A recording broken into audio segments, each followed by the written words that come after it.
what does the condition of service says? What does it stipulate?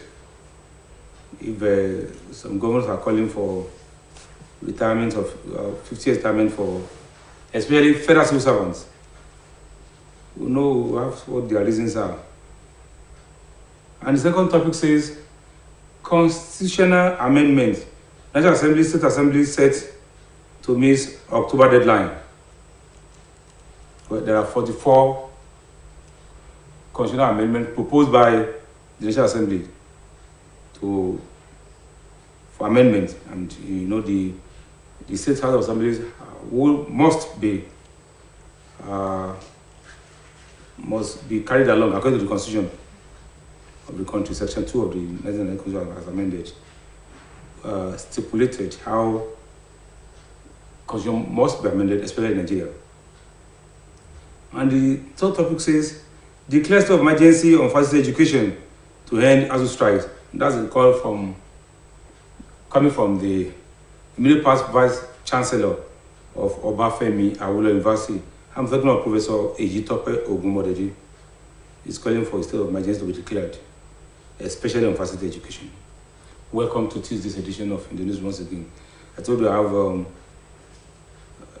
veterans that used to be veterans on Tuesdays. This time around,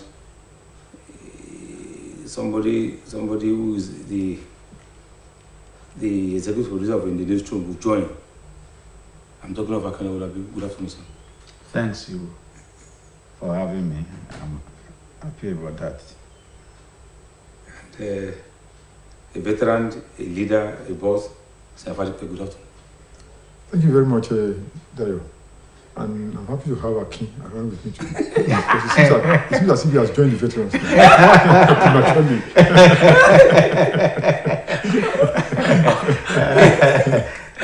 I've already explained that Tuesdays are meant for the veterans. But today, the veteran in waiting. Don't give it premature. Don't give premature veterans. Don't give it. As I'm starting from you, statutorily 35 years, 60 years of age, 35 years of service. That is the statutory conditions of service. And this call coming from some governors. 50. Asking that 50 retired. You see, earlier on in the States, we used to have something lower than that of the federal. And the thing was amended to bring us almost at par. When you look at the service we render in the States, I can even tell you that what we do in the States is far more greater than what we do in the federal. Because in the States is a very close circuit thing. We know each other more or less. But like the federal is a very large establishment. And it's called that there are some federal officers that are outside in the States representing the federal government. And if you look at these federal offices, go and search all around that are in the States, a lot of them hardly have things to do, really. And the supervision there is quite lower than what we have in the States. Because you cannot know everybody as such. But in the States, when you have a ministry, in the ministry you probably would have, as a permanent secretary in the ministry, you almost know everybody by first name if possible. That's on the federal service.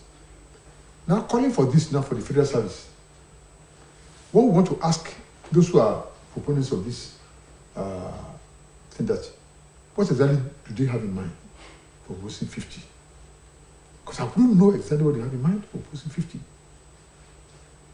Sometimes there is salary amendment, a salary increase for all civil servants. Most of the people in the federal, when it has been implemented long, most of the federal civil servants who are in the state didn't even get it. Because the thing is so large that they couldn't be covered adequately. I would have preferred that those people who are calling for these 50 years would have said, call down the civil service, the federal civil service number. Merge the ministries.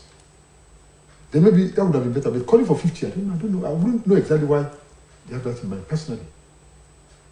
I'm coming to you. according to he just asked a question, what do you have in mind? But then, according to them, like I said, though the governor says they seems to have because it leaked, they seems to have said no, they are not interested. But from investigation, it was leaked by top HLO of the civil service, and according to the governors, they said they are trying to for economic benefit, instill fiscal discipline, prevent imminent economic collapse, and you see that holy water. Well, Nigeria's federalism is a warped one. Under the ideal situation, the federal government reserves the right to fix as appropriate the conditions of service of its employers. The state will determine theirs. If Mr. President is not deciding or advising the state to cut down on their workforce, why would the governors be advising Mr. President to cut down his workforce? That's the first question. Now, another thing to the whole dimension is the governors have not really removed the log in their eyes before they are trying to remove the specks in the eyes of others. Majority of these states also have their problems as far as the civil service is concerned.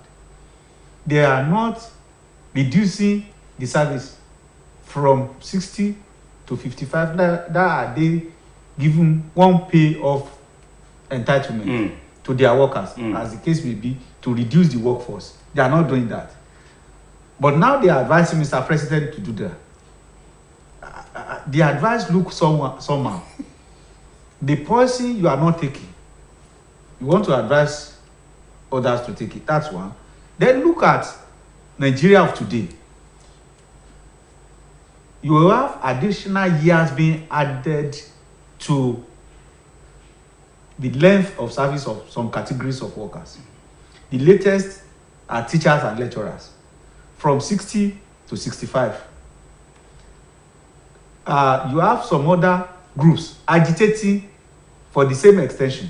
Medical doctors. Medical doctors. In fact, it has gone through this. About 2 months ago, you have the NLC also saying they work for the same fee for civil servants.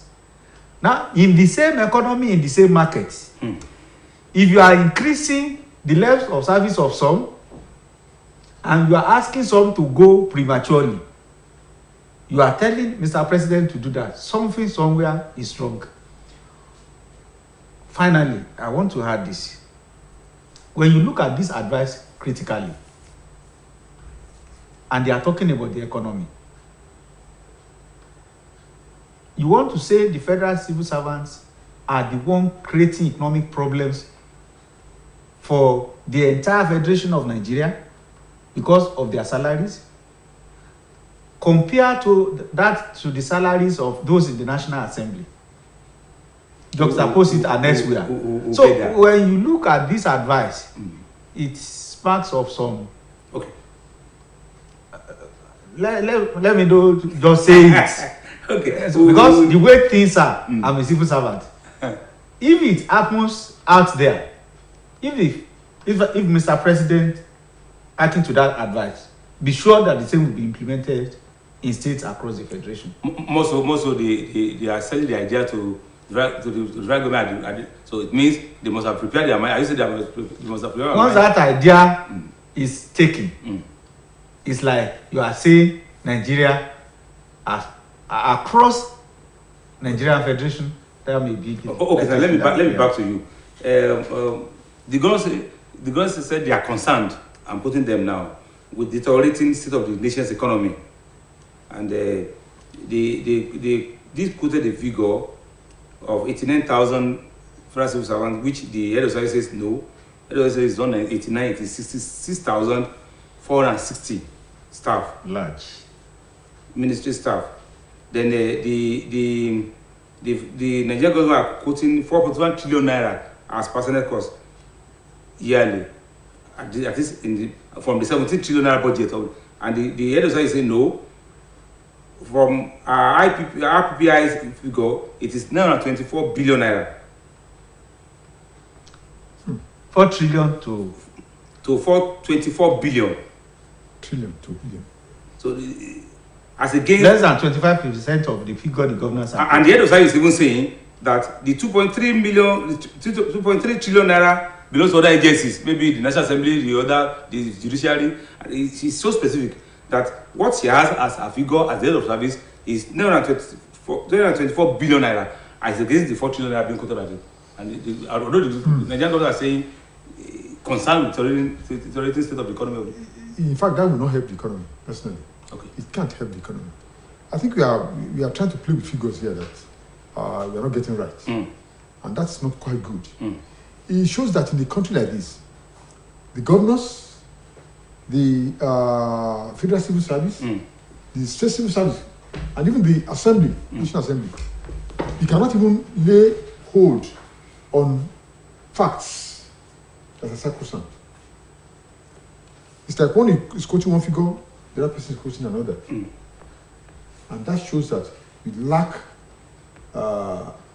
basic infrastructural data. That's what we use in this kind of position. Be that as it may. You see, the question we should ask this government, though they have debunked that we are not asking for that, the question that we ask is, if they are saying that they want the economy to improve, like I said earlier on, I don't think that's the right way to go about it. The right way to go about it is, one, like Aki mentioned the other time, go to the National Assembly, look at what they earn. Why don't we demonetize the National Assembly in terms of salaries and emoluments?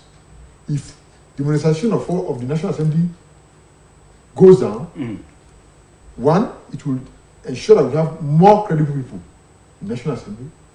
Two, it will ensure that there's no fight for all, do or die thing in going to the National Assembly. Then three, the economy will improve. Or you cut down the number of the National Assembly members going there. Or you cut down even the emoluments. So unicameralism. Unicameralism. The country in Africa is doing that now. What they are quoting right now, I hardly see it as helping the economy at all. Okay. I don't know where they're getting at. I believe that there's much more than we've seen. Larry Fadansi, you're welcome. Yes. I have just assured the viewers that will join us shortly. Once again, welcome to the newsroom. Thanks for having me. And the call by the Nigerian governors for asking the president to approve a 50-year achievement for federal civil servants. Although they are trying to deny it, but I have expected that immediately the story was flying, but it came late in the day before they started to deny. However, it behoves one to think how our leaders are turning things out of their mind. These are governors who, after 4 years in office, want to have a house in Abuja, another in another capital of all of these things. People have seen it, they have heard it. So for such people to be asking, and at the end of the day, you know what I concluded? I said, fine, if you lay 50 as a terminal point for workers in government service, let it be for political office holders too. So we can have a 50-year-old president in Nigeria, 50-year-old governors. So these young people can help themselves. That's the truth. Because you want to be governors at 70 and you're telling people to leave service at 50. And these are people who don't enter service until they're 34, 35. If you ask youths to come out, you see 40-year-old men coming out as youths. They have never worked before. They've had a first degree, a second one, a third one, no jobs.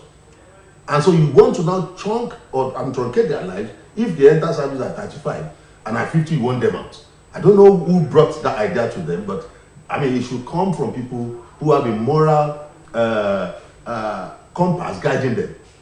If governors after 4 years, people who are supposed to have worked for like 30 years, you are telling them to leave at 50. Governors after 4 years want to own a house in Abuja, 4 new cars every 3 years or thereabout, have a retinue of stewards working for them all their life, for life, salary for life. And you want some people to be chopped off at 50 and then they will be calculating some stupid contributory pension for them after age 50. I don't know how, but I don't see it as sensible. I don't know whoever brought that idea up should say sorry. I can see you smiling. I see you have a reaction to what Larry just said. You see, Larry is a bit odd. Look, for instance, by choice, I left at that age. Okay. Around that age, 10 years ago. Now, Larry. But why are they bringing it up now? Honestly, and frankly speaking, like I've said earlier, it doesn't sound reasonable. And it's good the governors are saying they didn't meet the idea in the first instance. So let's take them for their words. But to think of the worst that can happen, like the words of William Shakespeare, so think they are looking for a way of bailing out Nigeria's economy. We all know we are in the doldrums. Economic doldrums. So we must get out. Now, if we must get out, is it not Tanzania also from bicameralism? Kenya. Now coming to unicameralism. Good for us. Let's have just maybe 90 members of the National Assembly, each representing each senatorial district. Good for us. Maybe that will reduce the cost. There are other ways of cutting costs, which we all know. So many. And let me say this for whoever must have leaked us out. Well, Freedom of Information Act is there. But if that information was not sought properly and released properly, whoever must have done that, yes, the way things are, we are saying is good.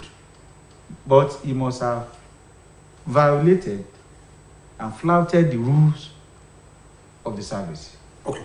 Whatever that may bring along the line is another thing entirely. But reducing the age, it was done somehow in Osun sometimes ago, from 60 to about 65, those who were asked to go. And the way the whole thing was done then by the government, those people got their entitlement at once. Those who were ready to go there, those who were not ready to go, when another government came, they were taking it. But if you look at the way it was taken care of them, I want to say it, if these governors come round and say, whoever is ready to go, here is your entitlement, majority of the people in the service will leave. Knowing fully well, you were smarter. You left around that age, and you are the better for it. Okay, your colleagues who stayed to see the 60 years through may not be telling the same story as you are telling today. So if the benefits are there, if the packages are there, and the moment you are asked to go, maybe you make it by choice. Those who are ready to go at 50 or thereabout and are ready to take their entitlement, signify your interest, and as you are dropping your pen, you are getting your money. I want to tell you, more than half of the service will go. But before you leave that, I want to have a dissenting view a little bit. You see, when you're talking about people living at 50 and getting out of service, a lot of people who went to service today went to service because they had nothing to lean on. If they went out of the university straightforward and they had something to lean on to work on their own, they would prefer not to go to government service. Like I was, my own children, when they were passing out of the university, they told me point blank that, Daddy, you are not going to any government service because it's a waste of energy, waste of time. Now, if you now tell them, having gone into government service and you're telling them to leave at 50, what is the economic environment of Nigeria today? If they go outside government now, what are they going to, what are they going to go do outside there? Larry left and he's telling a very good story. Yeah, no, Larry's case. No, don't use Larry as a black. Let's be a bit clear about this, sir. I left because I told the union I belonged to, NOGI, it is wrong, let us criticize, we don't want contributory pension. Because they cannot be true to it. Okay. And when they refuse to do that, I opted out. You see, a lot of people even left, not at age 50. A lot of people left even below age 50 at that time. Yeah. Because at that time, they didn't want contributory pension. Because they knew what Nigeria was going to do with contributory pension. That's exactly what's happening today. And so that's the problem. If you now ask people to live at 50, and they live at 50 now, you made it compulsory for them. After about 15 years. Now they're asking to go out. What are they going to do outside there? You have not left anything there for them to do. The environment is terrible. The unemployment will increase. So these are the kind of problems I'm looking at. And when they say 50, they're not being sincere with themselves. Though they have debunked it quite all right, but if they didn't act it in the first instance, that thing will not be leaked. So if they're not debunking it, they're just debunking it because they didn't want people to criticize them. The thing would have been out all the same. If you not tell them to live at 50, I continue to wonder. You that are living at 60, at 65, or at 70, you go outside there and you are living in a plum environment because you have things coming in for you, even from that same government that you left. I'm back to you. I want you to, whatever the conclusion, I want to take it along. This is not the denial. The civil servants of Nigeria and Labour, they are sovereign. And I want to quote the National Secretary of NSC, Emmanuel Guaja. He described the government as enemies to the economy. They are entitled to their opinion. And their reactions is expected. If they had not reacted that way, then they are not labor unions. And they are not defending the interests of workers. You see them they are there primarily you see them to defend preventing the implementation. Yes, they are there primarily to defend the interests of workers. And it is from there also that they are also making a living. So as they are protecting the workers, they are also protecting their own means of livelihood. You see, in situations like this, it's neither here nor there. If the government says tomorrow that I'm extending the service length from 60 to 65 across board, we all rejoice. But we know even those that were extended, is that in the interest of the economy of Nigeria? We are talking about unemployment. And you have someone who is working, a father or a mother, who has clocked 60, who ought to retire so that his or her unemployed children can enter the service. Perchance they want to go the way of their parents. Now, the mother is saying, I'm staying put. And if the vacancies are not there, you cannot bring in his or her children. And by the time you are 60, let's be frank with ourselves. You are gone after putting 30 or 35 years. If you have the opportunity. If you have the opportunity, if you have the strength, if you have the wherewithal, if you have the grace and the mercy to put that in, it's at that point now that teachers who 30 years ago, 35 years ago, can be said to be productive in quote. Now say, let me stay 5 more years. What would those 5 years, what would they add? Lecturers are saying we want to stay till 65, 70. Now, 70. The professor is there. He has a PhD son or daughter who cannot come into the system because the father is not living. So we need to look at this thing holistically. Honestly, where you treat equals unequally, you are breeding injustice and vice versa. If perchance you say teachers stay till 65, civil servants will also have the opportunity of staying till 65 because whatever is good for the goods should be good enough for the guy that will operate in the same market. Beyond that, before the coming of IBB government, every civil servant, whether in civil or public servant, have the same entry point. It's the allowances that will be different. But when it came, you have special salaries for nurses, for doctors, for pharmacists, for this, for that. And lecturers started agitating. They have their teachers in primary and local government and secondary school. They agitated, they have theirs. Environmental health officers, they agitated, they have theirs. Now, civil servants who should be seen but not heard will now have theirs reduced to 50. Well, we'll come back. I know it's an ongoing topic. I want to last take. Well, there's a lawyer, Paul Omoija, and he was saying that he went legal this time around.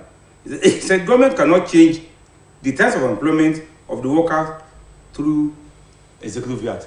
It cannot be done by executive fiat. That was what I was going to say.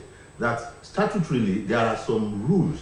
You see, when it happened that Sowolabi was referring to here, that okay, they were ready to pay people. They said people should go at 30 years in service or 55 years, I think he was then. Mm-hmm. But the point is, there are stipulated rules guarding that service. Mm-hmm. That you must work for this number of years before you can be pensionable. If you are pensionable, you must attain a particular age before you can be said to be going to retire from retirement. So all these rules, you can just not wish it away by any executive third party. So these are some of, you must first of all change those rules before you can conveniently say you want to effect that change. That's number one. Number two, when you do such things, life expectancy is getting better. People don't live beyond 70 in the past. And the moment you're almost 70, people are like thinking, okay, Baba is thinking of, oh, I'm coming home.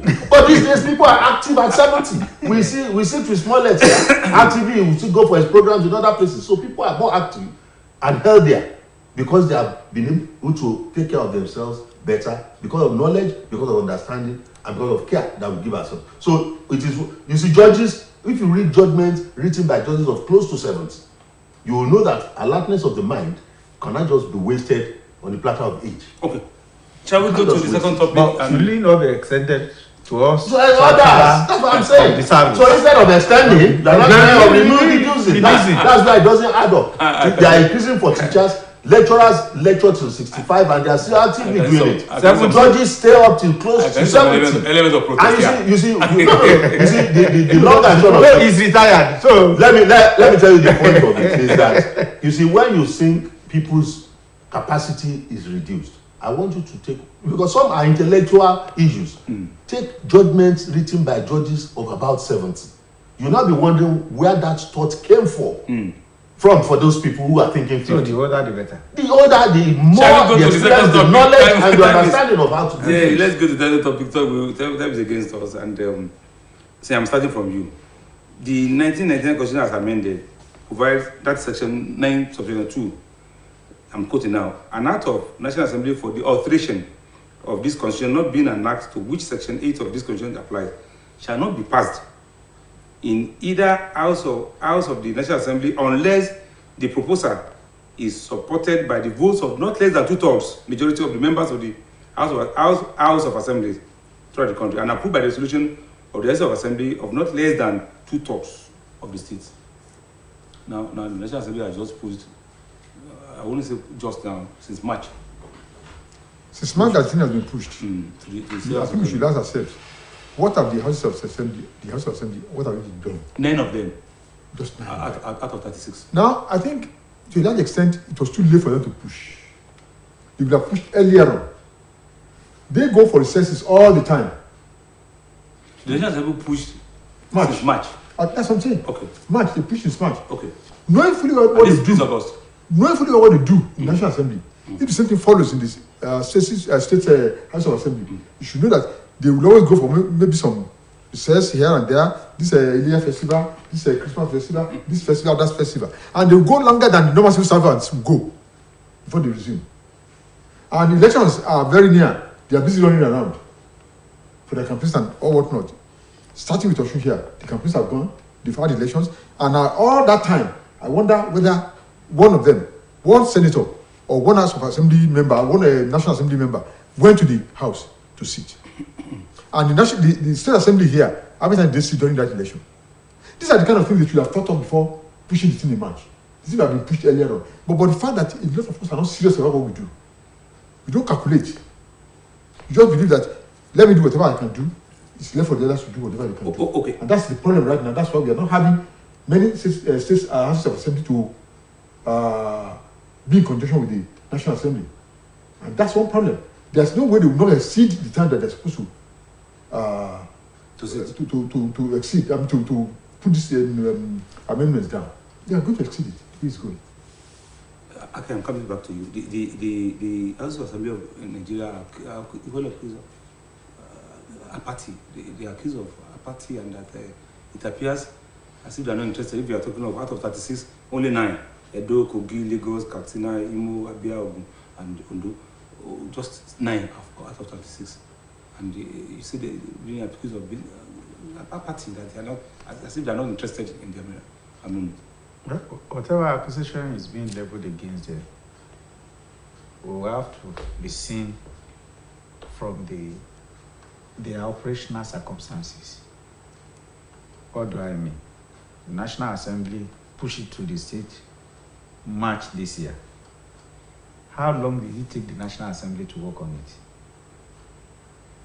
What are the proposed amendments they are making? 44 alterations. And when it gets to the State Assembly, they will also send to committees to review. They will need the support of the executive, most especially the governor. They will need to harmonize positions between the various houses of assembly and their governors. Until this is done, no state assembly will go ahead and pass anything. And when you look at the period this was set, like Senya rightly said, it was very close to election year.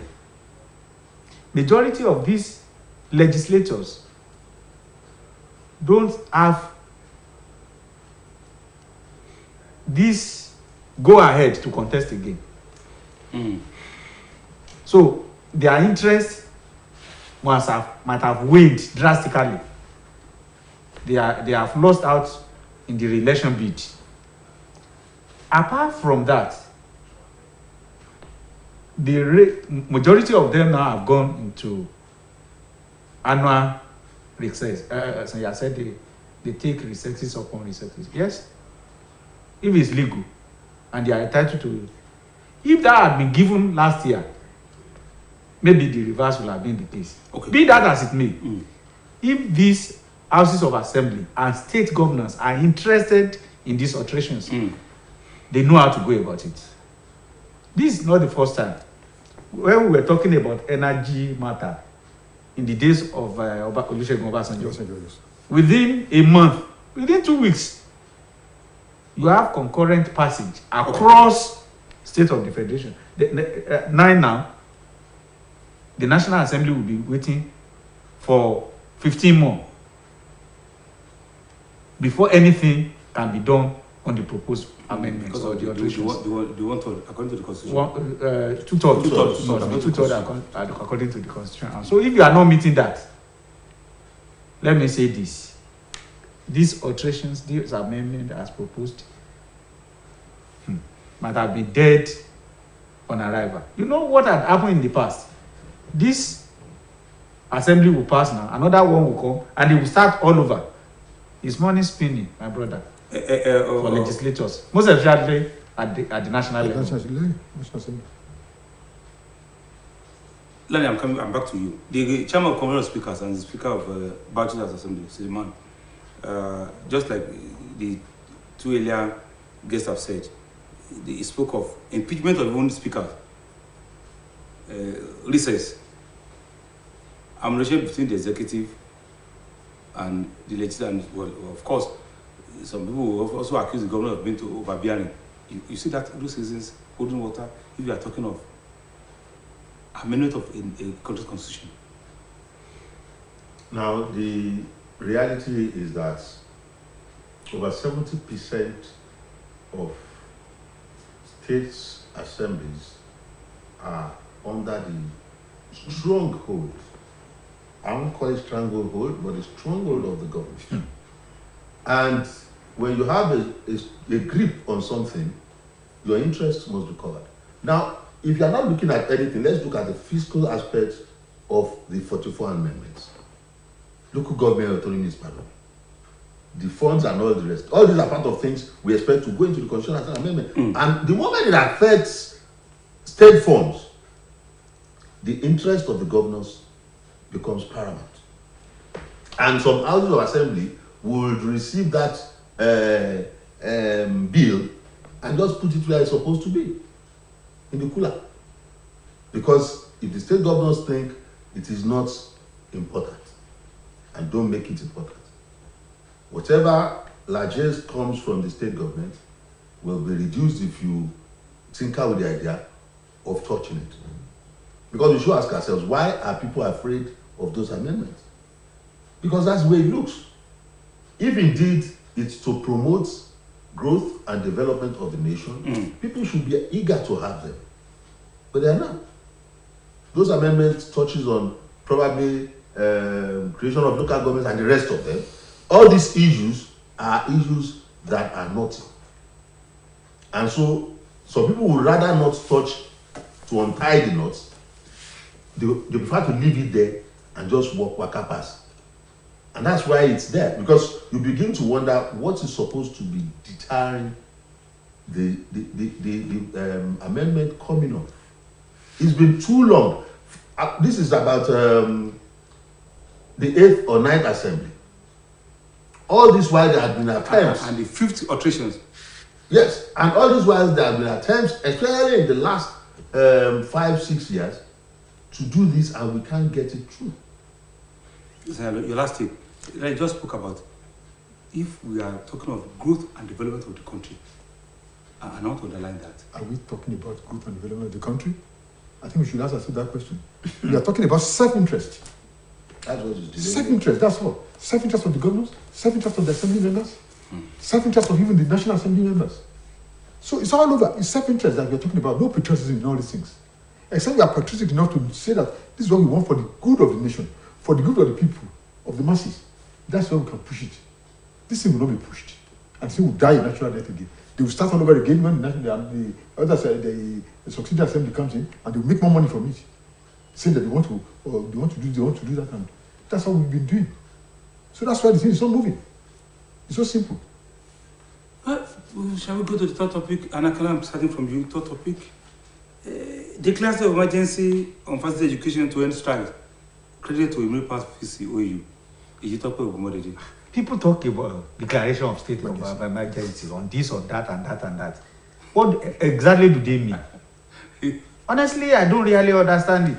Declare state of emergency on education, on health, on this, on that, and that. Let me be specific. Wait. Ogbodo is talking for stakeholders. Wait now.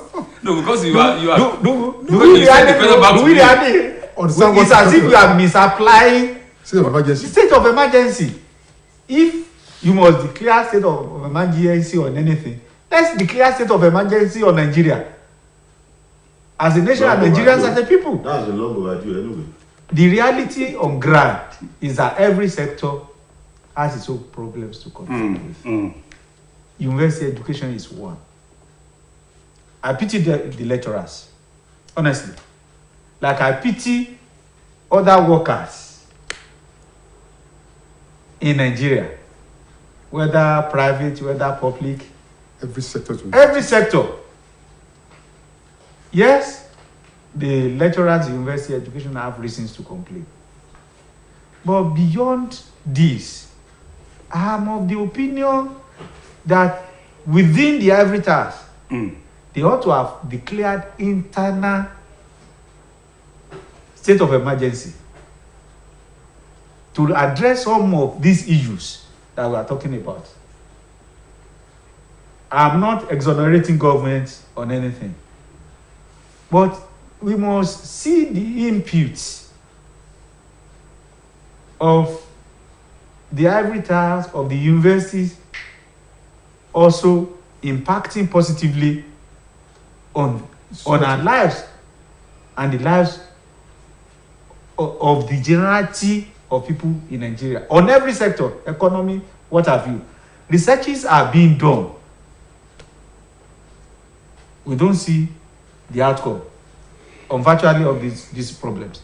As much as I believe that there are problems that require urgent and immediate attention of government, and all stakeholders, markets, and all stakeholders, lecturers, other categories of workers, parents, the host communities, and the government. We cannot be running the way we are going. Okay. More universities are being created, are being established. Yet you cannot fund the existing one. And maybe your community is the member representing your federal constituency is submitting a bill today in the National Assembly, asking for a university to be created in Initial and you'll be jubilating. You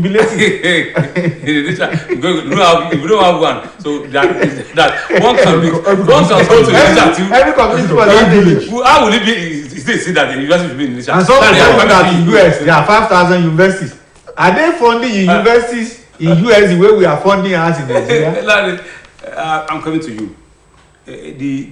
Some parents came around to accuse the university of being that are not patriotic, and according to them, if the government is saying federal universities and the ASUs are saying and adding to state universities, we are lecturing, we are there is life, and they are saying are they patriotic at all?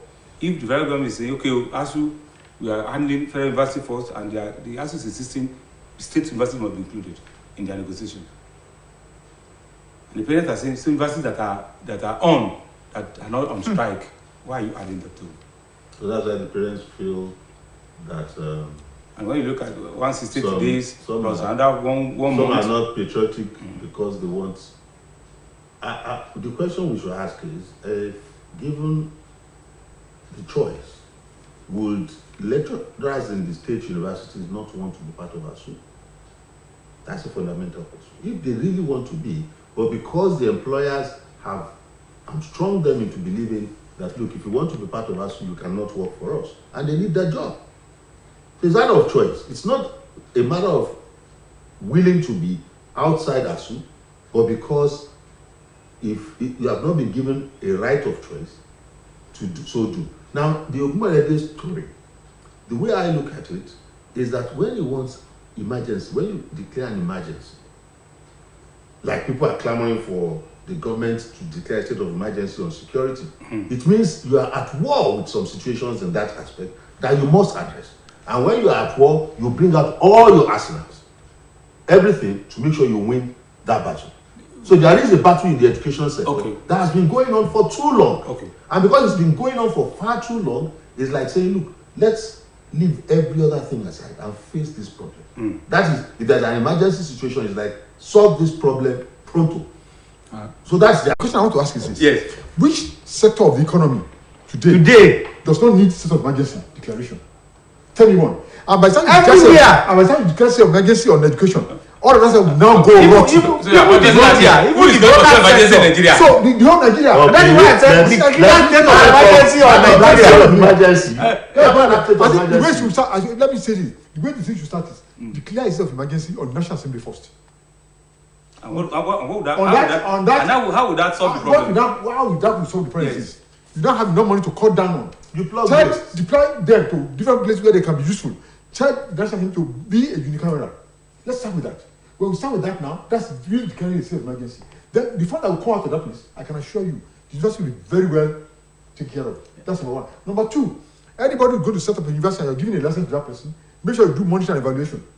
For all the universities, any university cannot stand on its own and do what it has to do, either through research and things like that. I know you want to say something, but I want you to add I want you to add this. And I'm quoting Professor Ogunbowale now. He said it is smacks only not a season or time for on any negotiation. It is smacks of insincerity or failure to grasp the enormity of the problem. On the part of the two. On the part of the two. Yes. It takes two to tell. Yes. You see, we need to go down to this. Look, I love Lanre. While he was speaking about those state universities, every university has the edict, the law establishing it. We are in a federal system, for God's sake, crying out loud. You want local government to be autonomous. What stops Oduoti or a federal or Ilesha West or East establishing a university? If it has a fund. If they have now established it, they are now waiting for the federal government to fund that university. When you are not asking federal government before you set it up. Look, when we talk about federalism, we talk about fiscal federalism, we talk about restructuring, all these are into it. I've listened to professors saying and asking, what is the business of federal government with primary and secondary education? So what's the business of state with university education? If you are ready to establish state university, you must fund it. Yes. I know of a state in Nigeria that has 4 universities. States. And plan it for another one to make 51. They will now rely on the federal government for the funding, tertiary, third fund, and this like.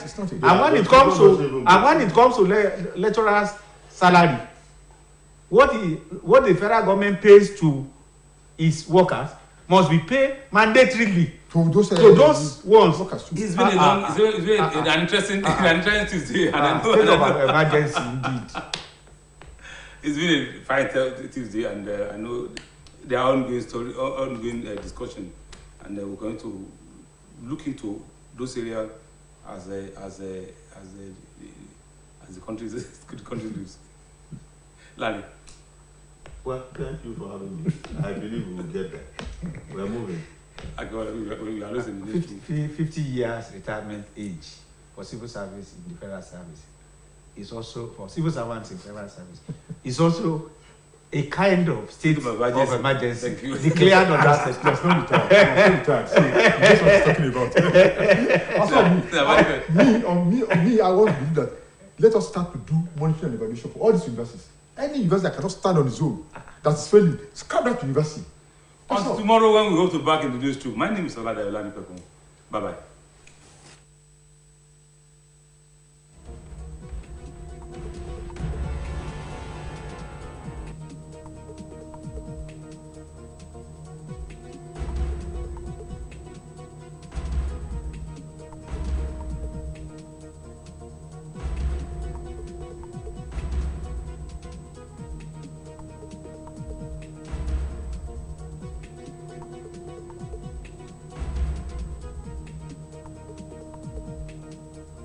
Mondays through Fridays, 3:30 to 4:30 p.m.